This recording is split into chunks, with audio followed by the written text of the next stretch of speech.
Hello there. Welcome to day 40 of your spoken English classes. So, today we are dealing with a very important topic in reference to speaking in meetings or in any professional setting, really. Have you ever had an idea in a meeting, but you did not say it aloud? Or maybe you spoke but later wished you had explained it better. Meetings can feel fast, sometimes intimidating, or sometimes even overwhelming. But the truth here is the people who grow fastest in their careers are not always the smartest in the room. They are the ones who know how to communicate clearly. So, what if you could walk into any meeting and speak without hesitation and have your ideas organized confidently, disagree respectfully, ask sharp, thoughtful questions, and leave a strong professional impression? What if meetings stop feeling stressful and started feeling like opportunities? So, in today's session, we are exactly going to learn how to do that, not with complicated vocabulary or perfect grammar, but with structure, clarity, and confidence. So, by the end of the session, you will not just attend meetings, but you will contribute and impact. All right. So, let's quickly begin and get into the session. So, the first topic that I would like to speak today is how the professional setting really matters. That's something that we need to understand, correct? Speaking professionally in meetings is not about using complicated vocabulary, all right? It's not about using complicated vocabulary or sounding perfect all the time. It's about being clear, confident, and respectful, along with maintaining a structured format and how you present it. So it's about being clear, confident, and respectful, just to reinforce, and it's about being structured in your communication. So, as you can see on the screen, meetings are opportunities, guys. They are opportunities to show or to stand out in that particular lot. That is, wherein you're looking at showing confidence, sharing ideas clearly, ask meaningful questions when you really want to kind of get a clear concept, okay, and respond thoughtfully without going on to that blank edge of the whole content. Now, all over, you would be looking at building your professional credibility. So when you speak professionally, people listen more closely, all right? They kind of are very interested in knowing what you're going to speak or what you're going to kind of give out, all right? So they trust your input, they value your contribution. Now, another important thing that we really need to think is why professional communication in meeting matters. Why do you think? Obviously, it's because if you speak clearly, your ideas are more likely to be implemented, right? So, when you speak clearly, your message is clear and your ideas get implemented, people start listening to you and they start taking you seriously. And the next point that I truly want to discuss is ask smart questions. When you are kind of giving a presentation, you have a right to kind of ask questions also. Now, what happens is that you show leadership thinking. So your leadership quality kind of comes out when you ask questions. So if you ask these questions, you demonstrate this particular quality. The next point is if you respond respectfully, you build strong relationships. Please keep this in mind that this is something very important to understand that a person needs to be respectful when they are dealing with employees. All right. Now, the next point is structure your updates. In the sense, if you're structuring your updates, you need to appear organized and reliable at the same time. Okay. Why? Because obviously, updates are something that you really need to keep on the table. So, you have to structure your updates even before you get into the meeting. So, professional speaking builds visibility and career growth only if you follow certain steps. Now, let's know, what these steps are all about. Step number one deals with prepare before the meeting. It's very important. All right. It's very important. Also, in the field of public speaking, when a person stands on the stage, it's very important for that person to be prepared prior to the whole concept of talking on the stage. So, preparation reduces your anxiety. and increases your clarity at the same time.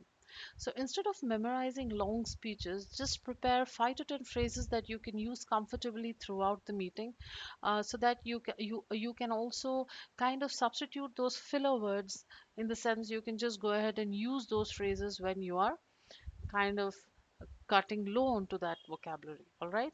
So essential pre-meeting phrases for today that I've got is, in regards with greeting, that is, good morning, everyone. Thanks for having me. All right. A very clear and a crisp sentence to start your meeting. Hello, team. Happy to be here. This is also something that you can use. Now, clarifying your role. So under step one, that is preparing, for the meeting even before it starts, is get to know certain phrases, and those phrases are in regards with greeting, okay, clarifying your role, starting your point, and handing over.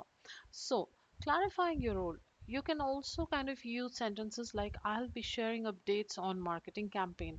That is why exactly you are organizing this meeting. You have to give that topic out.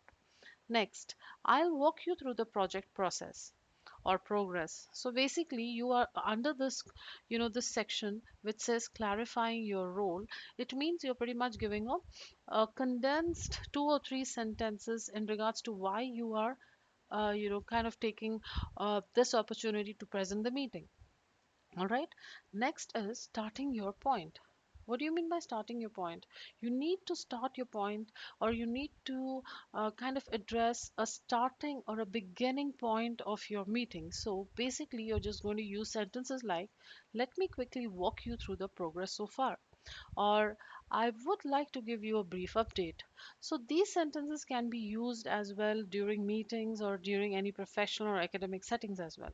So basically, what you can do here is pause the video and try to read aloud these sentences in case you are preparing for a meeting. Okay. Handing over. Another important point that I would want to discuss is that when you are handing it over to another person, and if there is the presence of 2 or 3 members, well, whilst you're, giving a professional meeting, or you're into a meeting, if there are 2 or 3 people along with you who are looking forward to join you, you always could use phrases like, I'll stop here and pass it to Sarah. That's all from my side. Over to you. Anyone really, okay? You can just add their name here. So these sentences are pretty helpful when you're looking at handing it over to another person. So again, to reinforce, preparation is something that reduces your stress and helps you sound composed and professional at the same time. So go ahead and take this particular step very seriously, because it helps you out throughout the meeting. Now, the second step is giving updates clearly. When you give your updates clearly, what exactly happens is that everything is structured and organized, and people who listen to you, for example, the members who work under you, are always looking forward to follow those set of instructions given by you, only when your updates are clear. So use this 3 step, okay, structure, wherein you're just going to talk about what's done. All right.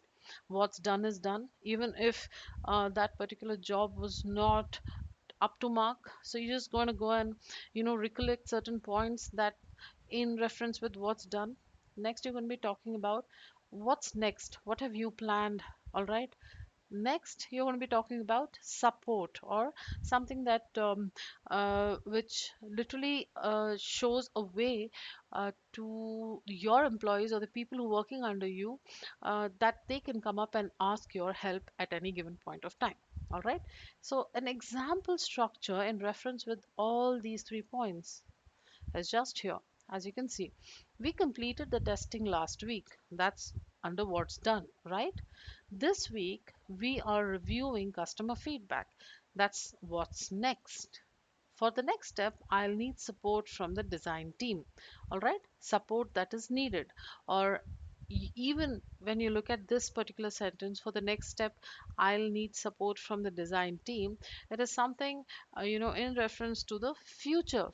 Like you're going to be talking about who exactly needs support, or how do you go about and ask people for help. So that is what I mean when support needed. Now, why does this particular structure work? This works because time markers create clarity in the sense, when you give time markers like last week, okay, this actually is a very strong phrase to use because it is a time marker. Under any situation, using time markers is a great idea, right? What happens is it sounds organized, all right, and it shows ownership as well. This particular structure, when you use what is done, what is next, and support needed as your three-step structure, you pretty much sound confident, all right, and you tend to show a certain sense of ownership. So phrases like, when I told you time markers, you can use phrases like last week, this week, moving forward as well as a time marker. The next step, by Friday or any day really. Okay, all these are time markers. Again, you can do the same thing, pause the video and go ahead and practice these phrases on your own, and even better, you can create your own sentences. Now, structure creates confidence, guys. Please keep that in mind even before any meeting. You just look at organizing yourself on the basis of following a certain roadmap. So, AKA also known as the structure for you. Now, step three is very important, that is asking questions, right? Confident professionals ask questions when it's needed. The key is tone, all right? When you're using a particular tone, when you're going ahead and asking questions, it's the key that you really need to keep in mind, that when you are asking questions, you have to sound polite.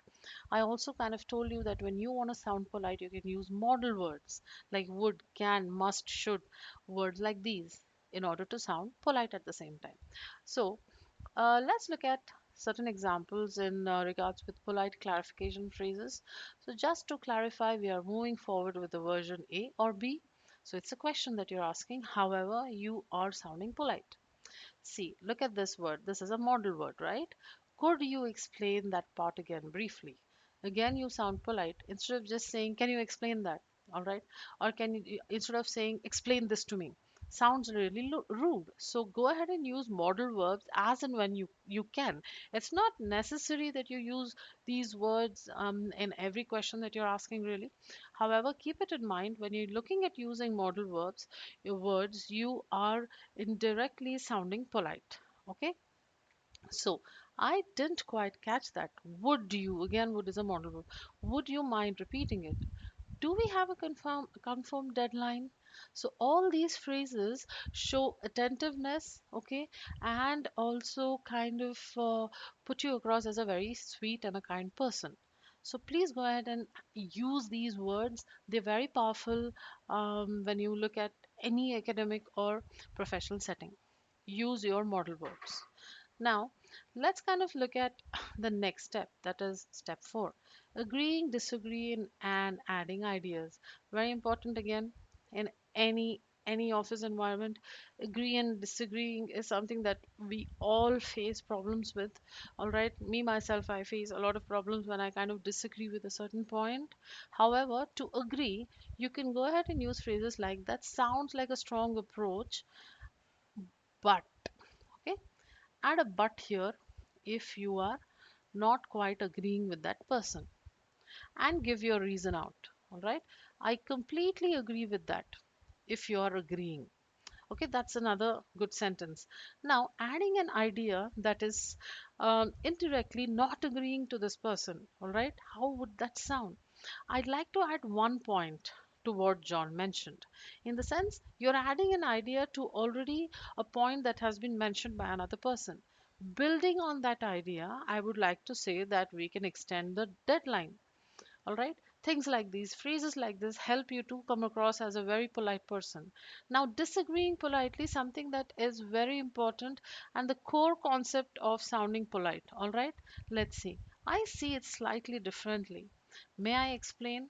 So basically, what are you doing? You're kind of telling them indirectly that, okay, your point is clear, but I see this whole matter doesn't really, reset with me. I need to reset the whole concept, but you're using phrases which do not sound rude. I understand your point. Look at this. This is a very strong phrase.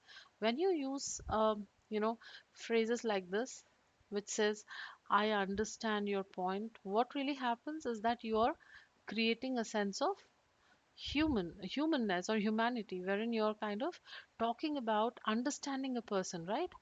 Understanding a person is something very emotional, and it's extremely relatable.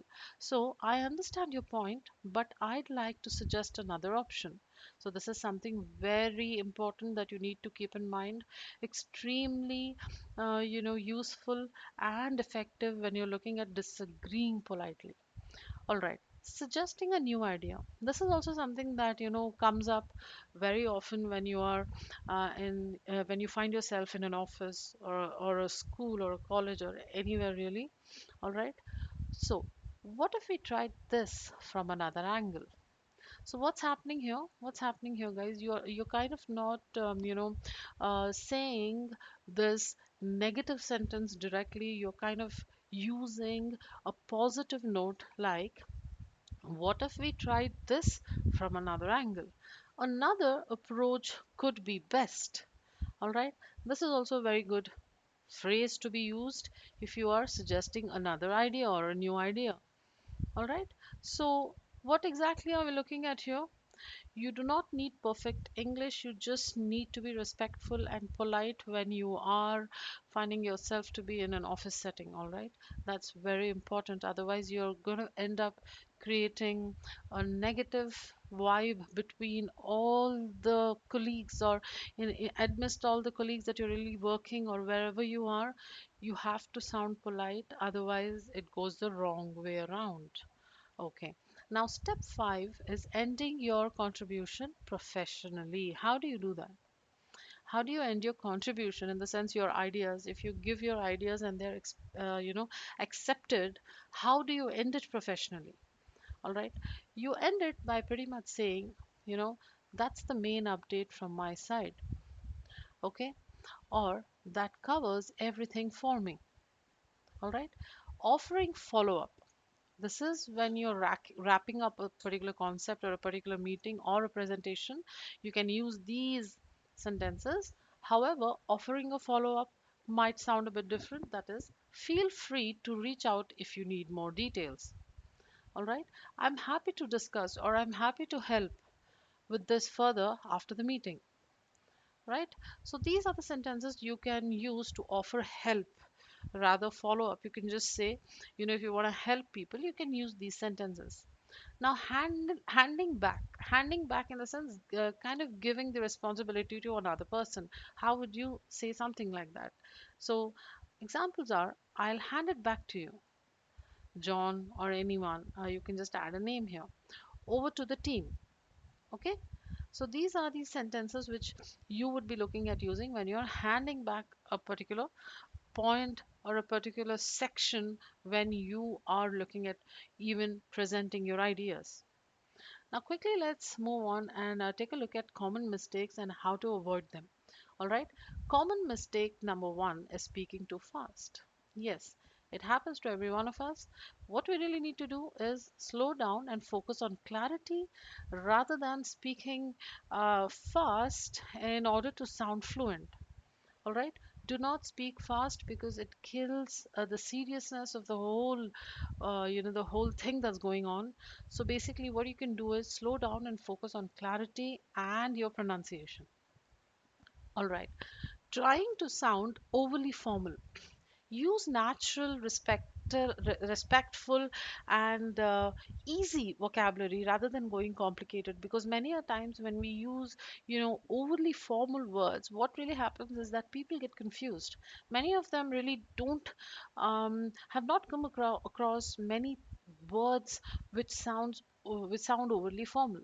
So basically what you can do is keep your vocabulary natural, along with there should be a sense of ease when you're talking in any language, really. All right. So next, avoiding eye contact. Avoiding eye contact is something that we again, a very important point. You always have to keep a certain sense of eye contact with the person that you're speaking to. Why? Because it creates a sense of relatability. All right. So Look at the camera when speaking online. That's something that I could give you as a professional fix. However, when you are meeting someone in person, or if there is a practical meeting going on, please look at everyone, but do not look above the forehead because that looks unnatural. Just try to look at each person at least for a second or two, because that makes a lot of impact, and they also feel, they also feel important, and that's something that we need to keep in mind. All right. Staying silent. Please do not stay silent. Prepare one or two comments in advance. These comments can be memorized as well. I just kind of advise here all to tell you that, clarity is greater than perfection, correct? You really need to be clear. Remember that point. If in case you find yourself to be stuck, or if you're going blank at certain point of time, just prepare two or three comments or two or three phrases or sentences that you have priorly memorized, so that you can use them at that point of time when you're stuck in a meeting, right? Let me get back to this. Oh, let's take it all over again. So sentences like this really help you out.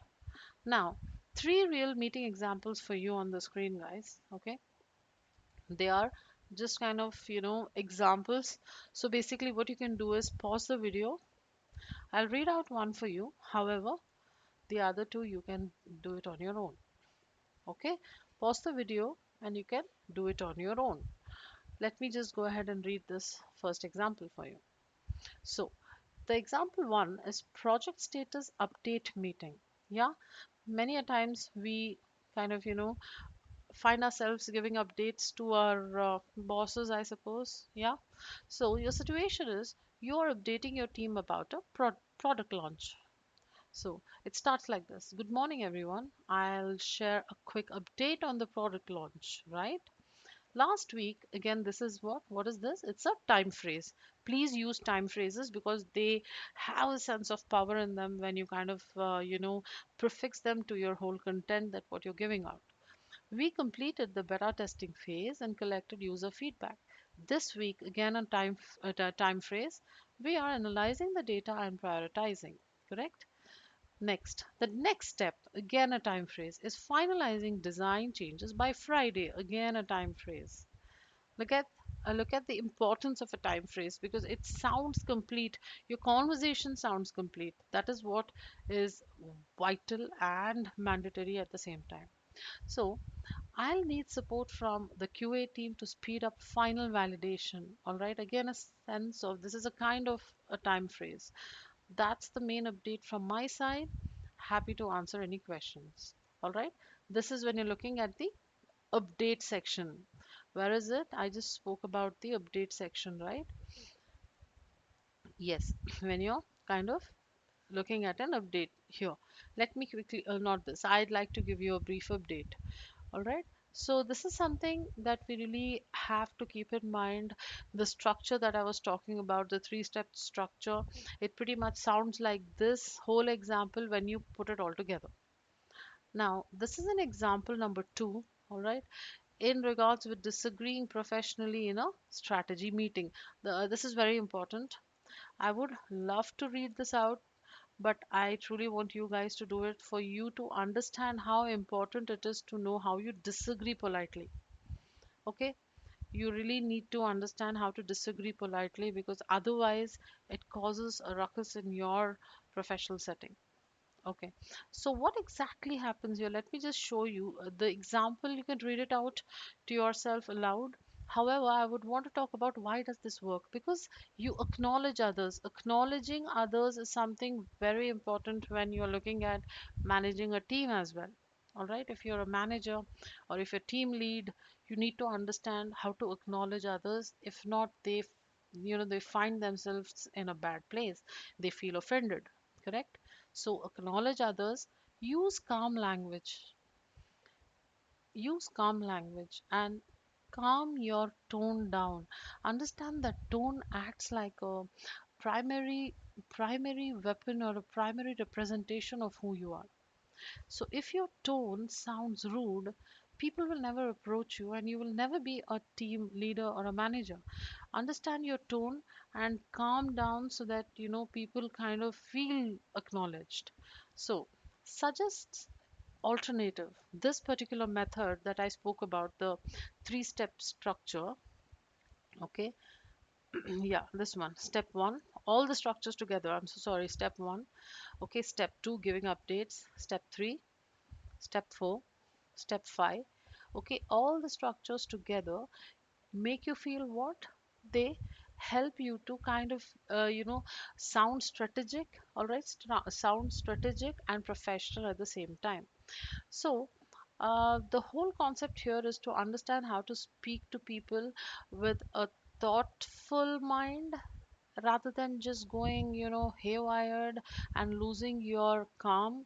And using a calm tone or a soothed out tone is very important when you're looking at attending meetings, even when things are not working out your way. All right. The next example is asking for clarification in a fast meeting. So this also is a point to keep in mind, because what do you mean by fast meetings? It means that if you do not have time and it is just a team huddle wherein you're just looking at meeting your teammates just for a few seconds or a few minutes, you just kind of want to ask clarifications. At that point of time also you can come across as a rude person. So how do you ask? How do you ask those? Just go on and look at this example. Sorry, just to clarify, we are aiming to complete phase 1 by 15th or 20th. So this something again sounds polite. However, many of the learners, they find themselves at that particular position wherein they're looking at sounding rude. So that's something we really need to avoid. So why does this work? Because it's direct. Okay, look at this point. It's direct, but it's polite. Okay, it shows responsibilities because obviously you're using your time frames or your time words wherein people think that okay, she or he knows what they're talking about, and demonstrates attention to detail. Okay, a very important core concept to keep in mind when you are in a fast meeting. Great. So, I just want to end this session with a few pointers in mind. That is, if you're learning English meetings, meetings may feel fast and intimidating, but you really need to remember certain things. That is, you do not need advanced vocabulary. Okay, you do not need perfect grammar. You just need to be clear, and your delivery should be on that particular front wherein you're finding yourself being calm rather than losing your tone on people. All right. So, professional communication is all about being prepared, respectful, and confident at the same time, guys. I really want you to understand that people who present themselves are pre-prepared. Okay, so go ahead and prepare those smart phrases, memorize them whenever you feel stuck or whenever you go blank during meetings. You could go ahead and use those phrases which help you to speak naturally. Okay, so that's what the session today pretty much revolved around, that how do you go ahead and speak with certain things in mind. All right, if you're learning with us on YouTube, this lesson is a part of our free spoken English course. Now if you want guided practice and step-by-step confidence building, you can always join us through the free course link in the description. So remember this: start free, continue only when you feel ready. Thank you so much for tuning in. Have a great day ahead.